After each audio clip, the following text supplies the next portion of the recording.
Hi and welcome to Can Talk, the show where we can talk about movies. Hell yeah, we can. On today's episode, we talk about Bill and Ted Face the Music. I don't know what sponsors. Okay. Yeah, because that was what they would expect. But now they're getting the video after this. So we're subverting the expectations? Yeah, we should Ryan Johnson the shit out of this. Cheers, man. Bill and Ted. Excellent Adventure. 25 years ago, you played a concert in front of the entire world. 1 month ago, you played in Barstow, California for 40 people, most of whom were there for $2 taco night. Bill and Ted, what have you got to say for yourselves? Be excellent to each other. And party on, dudes.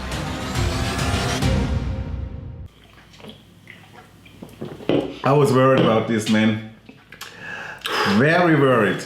I really had high hopes they didn't fuck it up. because we have so many films coming out that are remakes, sequels 20, 30 years later. Yeah. After the original. Not mentioning any names.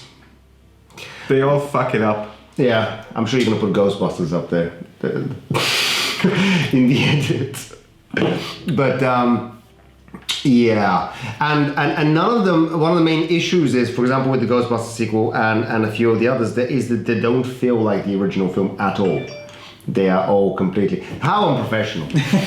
Was it you? No, it's you. Oh fuck! Mine is on the table. Mine would have vibrated the table. It happened again. Let me turn it down. Oh fuck! Fuck.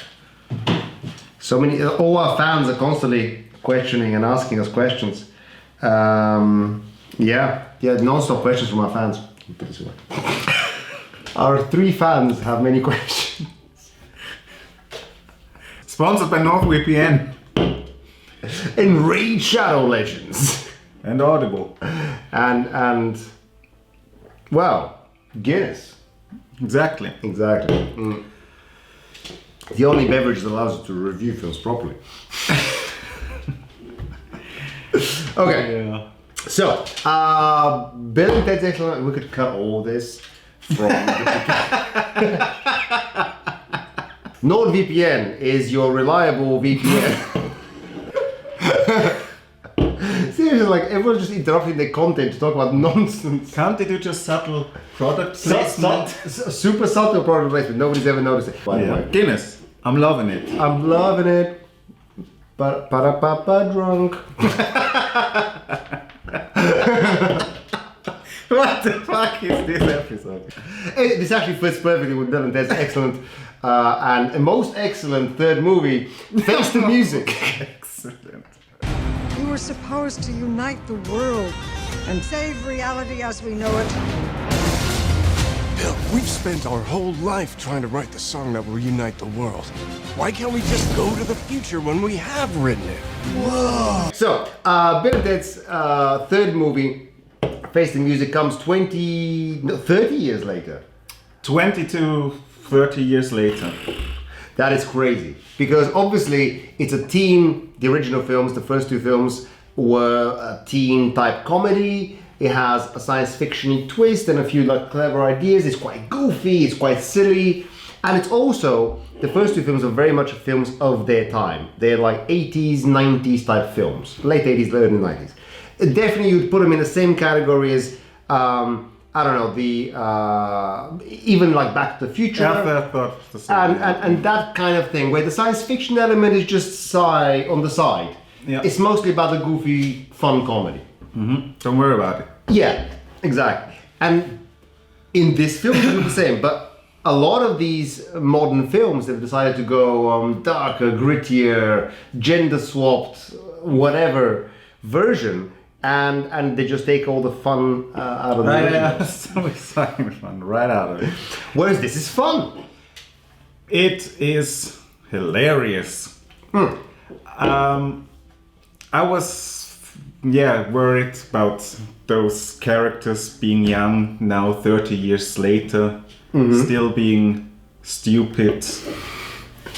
Yeah. But it was nice. Like California stoner type dudes. Yeah. Yeah. It works, but I think Bill more so, Ted less so, but I think, Ted is Keanu, right? Ted is Keanu and Bill is the other guy. Yeah, okay, he's basically the same character. And Keanu is a little bit more adult. It's a little bit more Just jaded. Just a bit. tiny bit more. Because he's the one who wants to sell the guitar. Oh, he's the one who wants to do something in the beginning that is a little bit against the teenage dreams, whereas the Bill character is still very much stuck in that period and talks exactly the same way as before. This is right.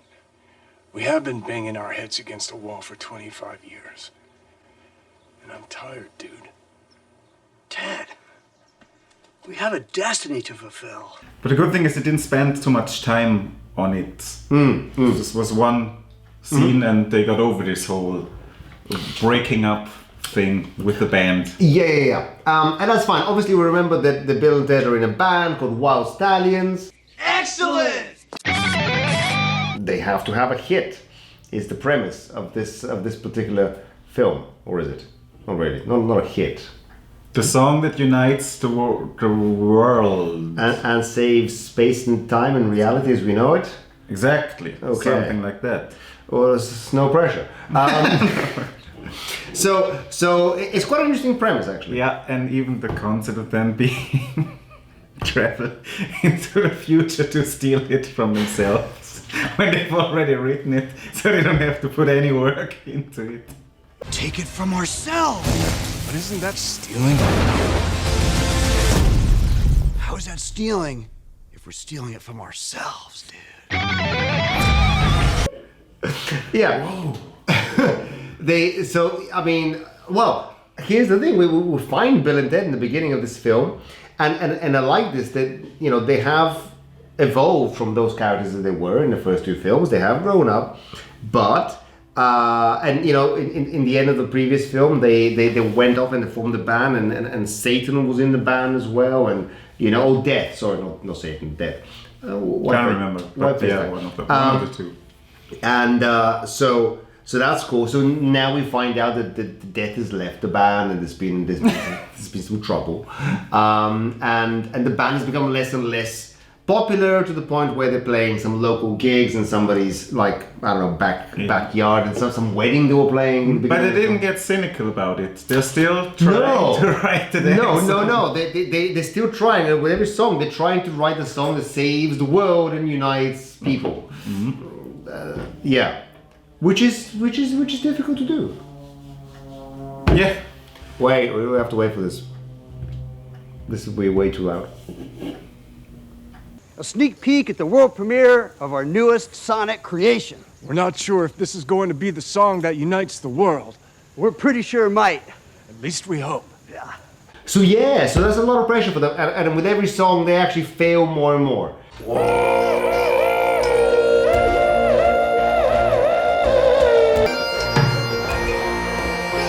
How can you write the best song in the world? I know Tenacious D had a similar problem with their tastes, film. different tastes. Yeah. So Don't listen to hip hop. hip hop was fun. We like hip hop. Okay, so that's the general premise. They're trying to write the song, and so we have an inciting incident in the beginning of the film that gets the story going. Tell us more. What? So in the beginning of the film, we have What happened? What was the inciting incident? What was the inciting incident? Is the time travel lady showed up, right? Oh. Ooh, that one. Rufus' daughter. Yeah, sad that George Carlin couldn't be in this. Well, they did a nice little nod to him. Rufus. Greetings, my excellent friend. What you're looking at is the Gentlemen. original. It wasn't focused on. It was just in the background. It was there for a few seconds. Very nice. It's super sad that he wasn't able to, because I think he would have liked to. Yeah. And he always had a big part in, a little part in these films, but notable. Essential, yeah, because his is the voiceover that also in the first two films that brings the whole story into it. You know, he explains that stuff. He wrote all of his intros and stuff. That he does the intro, I think, for the first film, right? I can hardly remember the first one. As a voiceover, it was the second film. But anyway, he was an important part of this thing. Now, in this case, they have his daughter in the film. Yeah, she was fine. She was fine. She's a good comedian, actress. She's not George Carlin's actual daughter, but that's fine. They name her the same though, as his actual daughter. So that's very nice. That's a nice kind of subtle reference again. But anyway, she shows up and she tells them no, they're actually running out of time to write their super amazing song. They're supposed to unite the world, and also apart from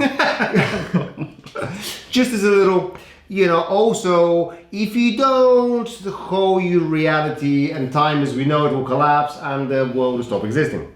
So no pressure. You have 77 minutes. Yeah.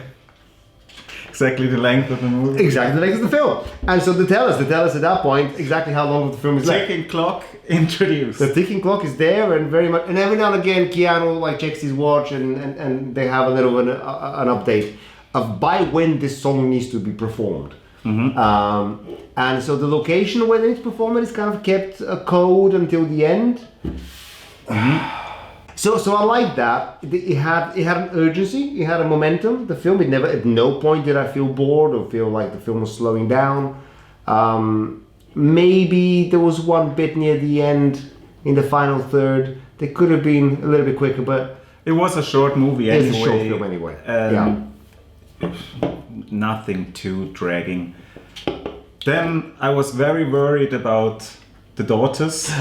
Yes, of course. Now, hold on. Our most awesome viewers might not know that Bill and Ted's daughters are in this film. They both have a child. At the end of the second film, they get kids. Mm-hmm.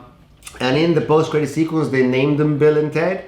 But they wanted to change things up a little bit, so they made them female. So it's Thea and Billy. Mm-hmm. Right, as the two kids, and which is still, you know, Bill and Ted. I was worried when I saw them in the trailer. Yeah, and I thought, will they do passing the torch kind of thing? So yeah, and mostly just do a film with the kids. So there was plenty stuff to go wrong. Mm-hmm, rightfully worried. Well, here we have a sequel to an iconic cult film from the 80s/early 90s. Done in 2020, 30 years later, 20 years later, 30 years later, and with the same cast, but they're like unrecognizably old, some of them. I mean, they still look like Bill and Ted, but like Keanu's aged. He's not the same as the young, fresh-faced Keanu from the originals, and that could be off-putting, but I think it's fine. He's definitely the same character, and that's all that matters. Yeah, and I thought the daughter will overwhelm the story a little bit, like they're trying to do a Jeremy Renner, Matt Damon kind of thing, or Shia LaBeouf, Harrison Ford, which did not failed dismally work out. No, failed dismally. So I was worrying that this would happen again. The screen time they dedicated to the young girls, I think, was appropriate. There's still a lot to do. They had a very key, important, crucial part of the story to do. They had a lot of story to push, but they didn't overwhelm us with just that and like only have Bill and Ted in some of the scenes. Yeah, it was a Bill and Ted story. This is a Bill and Ted film. There's a little bit of Thea and Billy, but only when it's important, and they are important to the story. They're not like a superfluous character. Yeah. What about the princesses? Yeah, well, hold on a second. Talk about those girls more. But no, I lost a little bit the point here. Okay, we can go back to it. Fucking hell. This happens. Yeah, that's what I wanted to say. The daughters are basically Bill and Ted from the older movies. Same personalities. Mm-hmm. And it works. It works. They're likable. They're likable. That's big. Yeah. They're not super They're not cocky. annoying. They're not annoying. They're likable. And I can watch them. Gramps was wrong. The wedding song was most luminous. Oh, thank you, B. Glad you dug it, Billy. No, seriously, Uncle Ted, when did you get so excellent on theremin? You're playing rival, and I'm not kidding, Clara Rockmore. Oh, thanks, T. Clara Rockmore was definitely an inspiration. And Uncle Bill, the throat singing, I mean, it was a whole new level of eloquence. Some serious Buga Kume. And by the end of the film, not in the beginning of the film, I saw them and like, oh, I hope they don't give me too much of that right now. Because I'm still getting used to Bill and Ted again. I'm still getting used to Keanu Reeves' old ass shaved face. What? You know, because we've seen him as with a lot of facial hair lately. So that's what I'm kind of used to. So now seeing him shaved in this age, yeah, it takes a little bit of time to get used to and then disregard that. I'm glad they didn't just give us a bunch of the young kids at the beginning of the film. And I'm glad they let us reconnect with Bill and Ted before they subtly, slowly gave us more Thea and Billy throughout the film. And I like that. Because by the end of the film, and I think we talked about this, by the end of the film, I'm okay with another film now with the young kids. Yeah. Whereas I would not sure if I should recommend to make this film. No. But because it can go horribly wrong. Of course. But I would watch it. Yeah, I'm now. They made them likable throughout the film. They didn't force it down in one or two scenes and then now they're the new protagonist. Yeah. Which is really good. So well done and good casting, by the way. They're both amazing. They're both amazing. Yeah. The best thing is how she looks at Jimi Hendrix. We're here for our dads to help them unite the world. Like, no exaggeration, literally unite the world. By putting together a killer band form, and we have to start with you two. So, question. How would you like to be a key part of this epochal song? No.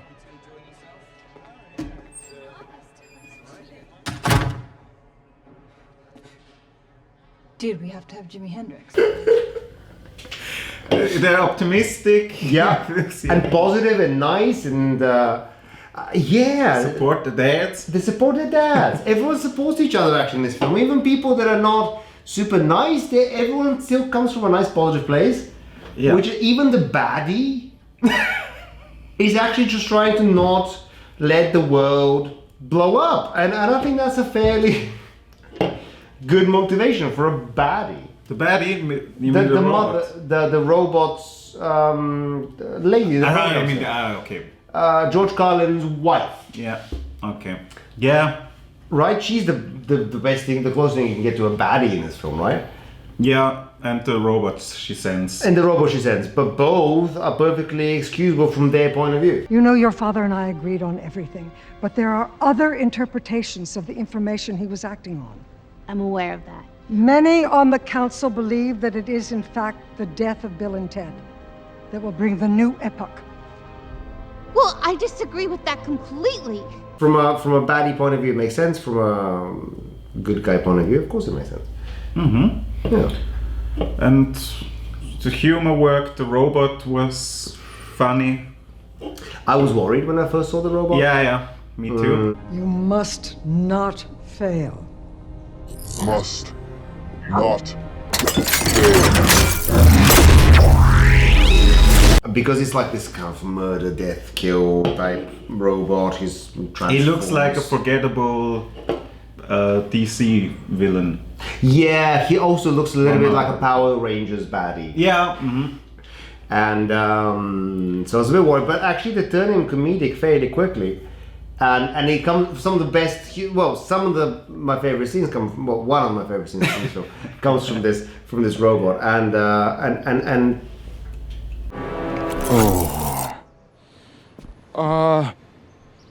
mistakes were made. Apologies are given. You're forgiven, no problem. But we gotta go, robot dude. Wait, no, must expiate guilt. Just for that scene, I'm happy that the film is the robots in the film. Yeah. Yeah, the princesses. Yeah, let's talk about the princesses a little bit. They're not useless in this film. They're not useless, even though you don't see them for a lot of the film. Yeah, they're the catalyst for the whole story. They're the catalyst. Yeah, for the whole story. I agree. If they weren't there, then Bill and Ted don't have the motivation to do any of these things. Yeah. Not really.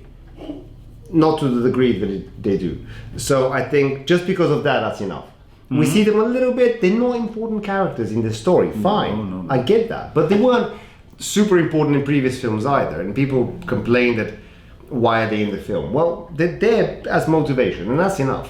Yeah, I don't need to. They don't need to have an arc. And they have a hilarious scene with the psychiatrist. Oh, they do. That's a great scene.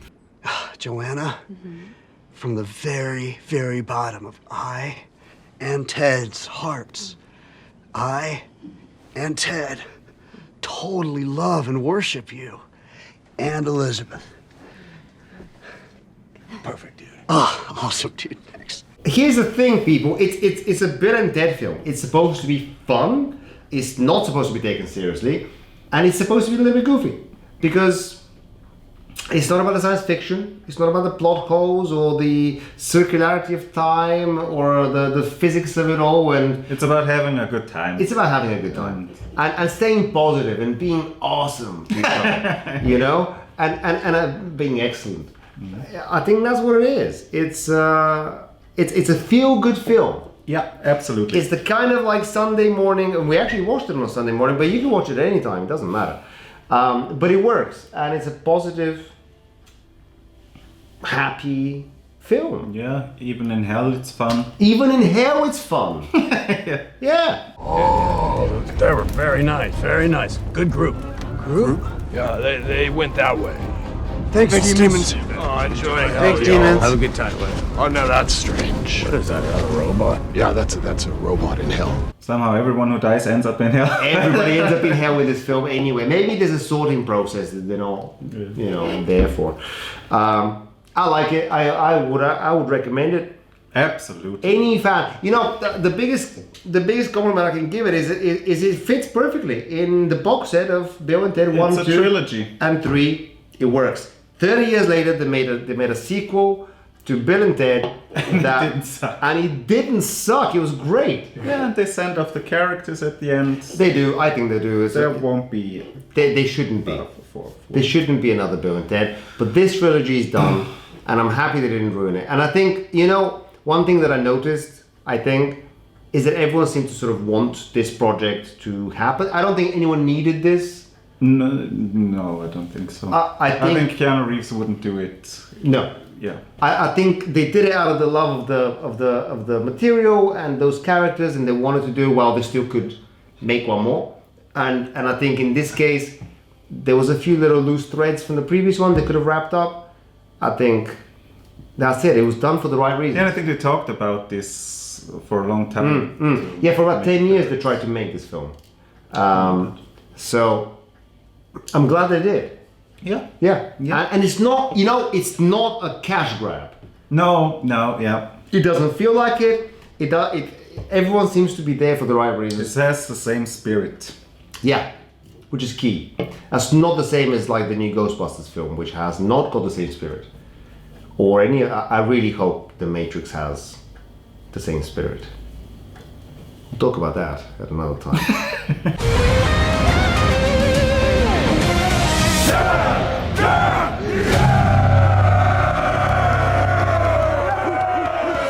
No way! How'd you like our song? It's a little on the dark side, but you know, that's cool. That's it. Be excellent to each other, dudes, and we shall catch you in the next Can Talk. And like and subscribe and click the thing and review and send share this on FaceTube, Twitter, whatever. I don't have any. You don't have any of those things? No, well, Twitter I don't have. No, because it's. Well, how are we gonna reach? Place. How are we gonna reach the kids? Well, it's a weird question. Fuck. Well, this depressing bombshell will end. Have a beautiful morning and be excellent to each other. Watch Bill and Ted. Man. Well, that was not good. Anyway, fuck it. Fuck it. Click. Done. Woo! That was good.